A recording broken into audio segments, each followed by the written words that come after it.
इसमें पॉइंट है रमज़ान भाई, वो मेरा हम्म। ख़्याल है कि वो शायद इतना हम हाइलाइट हुआ है या नहीं हुआ, आई डोंट नो, कि जो बंदा कोरोना वायरस से डेथ हो जाती है, जो उसकी बॉडी होती है, जो हम्म। उसकी हैंडलिंग हो रही है, इवन पाकिस्तान में, बाहर तो आप एक साइड पे रख देना, पाकिस्तान में उसकी हैंडलिंग ऐसी हो रही है कि पता नहीं वो क्या है, चीज़ है।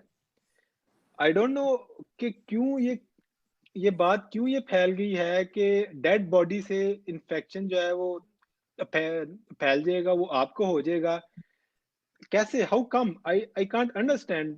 इसके डेड बॉडी ने कौन सा आपके ऊपर कोई खांसी कर देनी है जो वायरस आप पे आ जाएगा। आई मीन वो वायरस तो उसके अंदर है ना, तो वो अच्छा यार, बाहर तो ये नहीं आ ये सकेगा। बड़ा डॉक्टर साहब, बड़ा जेन्युइन पॉइंट आपने उठाया। मैं देख रहा था कि भी लोग डरा रहे हैं कि आपकी लाश अब ऐसे जाएगी और ऐसे हम्म। जाएगी और ये होगा। ये मैं वजह इस पे कमेंट करिए प्लीज। वजह सर ये वाला बता दूंगा कि अभी तक आपकी जो मैनेजमेंट पॉलिसी है ना गवर्नमेंट लेवल पे, वो लोग हैंडल कर रहे हैं जो कि बैक्टीरियल डिजीजेस और जो ताउन वगैरह इस तरह की चीजें के साथ है जो कि कंटेजियस थे। एक बंदा मर भी गया तो बैक्टीरिया तो उसके अंदर है ना।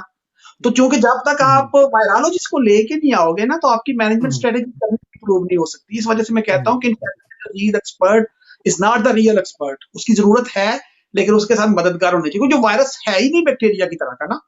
तो हम्म। वो वाली स्ट्रेटेजी हम्म। यहाँ पे चलेगी नहीं। तो ये वजह है कि वो हम्म। बैक्टीरिया वाली स्ट्रेटेजी के लिए हाथ से लोगों को रिकमेंडेशन कर रहे हैं। तो बाकी हम्म। आप 100% एग्री, बंदा मर गया, उसका वायरस तो एक हम्म। ऐसा ही बाहर पड़ा होगा सरफेस पे। तो इससे ज्यादा तो वो हम्म। कुछ है ही नहीं, बस बात खत्म। लेकिन मैं असल में वो सवाल का जवाब चाह रहा हूं जो कालू साहब ने आपको उठाया, कि उससे हम्म। कोई इफेक्ट होता है या नहीं होता। आप अगर इस पे कमेंट कर सकें। तो मेरे काफी दोस्त हैं डॉक्टर साहबान सब कुछ, उनसे मेरी जो बात, वो उन्होंने कहा कि जब बॉडी हम निकालते हैं ना हॉस्पिटल से बाहर, जब निकालते तो प्रॉपर ट्रीटेड होती है बॉडी, हम्म। ठीक है ना। उसको बस प्रॉपर हैंडल कर ले। अब ये ना हो कि वो जनाब वो जब लेकर जाते हो कहते हैं हम उन्हें गुस्ल देना है, हम उसे टच करेंगे, हम ये करेंगे, वो चीजें अलाउड नहीं होनी चाहिए जो अच्छा ठीक प्रॉपर है, यानी कि कहने का मकसद ये है कि मतलब उसका मुंह देखा जा सकता है, जैसे हमारे हाँ कल्चर में है कि हाँ, उसका मुंह देख देखा सकते, जा सकता है। देख सकते ठीक दूर है। से आप फासले से वो देखते हैं। यहाँ लोगों ने डिस्टेंस रखा ठीक हुआ, है। इवन ठीक है। जब वो क्योंकि देखिए, अलाउड। दो चार बड़ी इमोशनल वीडियोस जो देखी नहीं जा सकती मेरे जैसे बंदे थे, हम्म।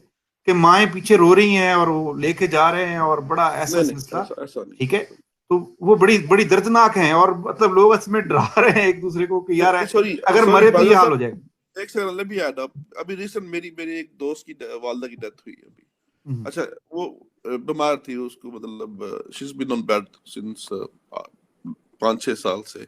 कोविड-19 से नहीं हुई डेथ, लेकिन इन hmm. England every death is being treated as कोविड-19 नाउ। तो उसको जो उसकी मैनेजमेंट है, जो उन्होंने रखा हुआ है सारा सोशल डिस्टेंसिंग, और जिस तरीके से उसको हम्म। बरी करना है, जिस तरीके से लेके जाना है, हर चीज सेम है, वो नहीं हम्म। चेंज कर। तो इस every death is being treated as a कोविड-19। वो बिल्कुल ठीक। जाएंगे आप, मखसूस लोग हम्म। 10 से 11 लोग जा सकते हैं। आप देख हम्म। सकते हैं, एक डिस्टेंस पे हम्म। रहेंगे, वैसे जनाजा पढ़ेंगे और वैसे बरियल हम्म। होगी। बिल्कुल तो ठीक। सर इसमें ना जब आप बात करेंगे तो एक एंगल बड़ा इंपॉर्टेंट है, क्योंकि वो पाकिस्तान में ज्यादा कारआमद है। उसकी वजह ये वाली कि एक बंदा जब कोविड-19 से मर जाता है ना, तो सर अब उसके पास जो वायरस होगा वो वाला वायरस होगा जो उसको मार चुका है। इसका मतलब है कि वो नॉर्मल वायरस नहीं है, उसकी मोर्टेलिटी हाई है। तो वहां पे हमें एहतियात का लेवल हाई करना पड़ेगा, मास्क वगैरह ये चीजें प्रॉपरली, क्योंकि क्यों जी कालम भाई, क्योंकि अब वो जो वायरस है नहीं। उसने इम्यून सिस्टम को हराया हुआ है। तो कहीं वो हम्म। आम वायरस नहीं है, ये बात याद रखिएगा। लेकिन गुस्ल देने में, चीजें करने में कोई हर्ज नहीं, लेकिन एहतियात का लेवल बहुत हाई